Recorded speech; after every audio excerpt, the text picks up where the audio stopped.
ফাতেমেহ Mohajerani ইরানের ইতিহাসে একজন নারী হিসেবে প্রথমবারের মতো সরকারি মুখপাত্র হিসেবে নিয়োগ পান তিনি।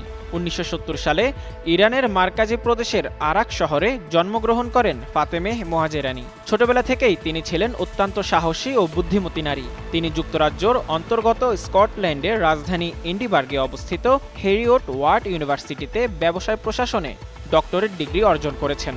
এর আগে ১১তম সরকারে শরীয়তি কারিগরি ও বৃত্তিমূলক প্রশিক্ষণ বিশ্ববিদ্যালয়ের প্রধান হিসেবে দায়িত্ব পালন করেছেন।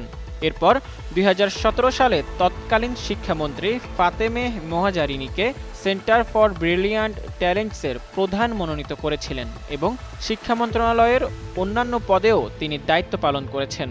নন ইনভার্টার এসির দামে ঘরে আনুন বিদ্যুৎ সাশ্রয়ী ইনভার্টার এসি। এখন 1.5 ton my one inverter AC মাত্র ৪৮,৯০০ টাকা পাওয়া যাচ্ছে মিনিস্টার শোরুমে। সর্বশেষ ২০২৪ সালের ২৮ আগস্ট মন্ত্রিসভার বৈঠকে ইরানের প্রেসিডেন্ট মাসুদ পেজেশকিয়ান তাকে সরকারি মুখপাত্র হিসেবে নিয়োগ দেন। বর্তমানে তিনি মধ্যপ্রাচ্যর আগ্রাসনে বিশেষ ভূমিকা পালন করছেন। ঐতিহাসিক বিশ্লেষকরা বলছেন, ফাতেমেহ মোহাজেরানিকে সরকারের মুখপাত্র হিসেবে নিযুক্ত করার মাধ্যমে প্রথমবারের মতো কোনো নারীকে এই পদে দায়িত্ব দিল ইরান। আর এই কারণেই মোহাজেরানির নিয়োগটি পুরো বিশ্বব্যাপী আলোড়ন সৃষ্টি করেছে।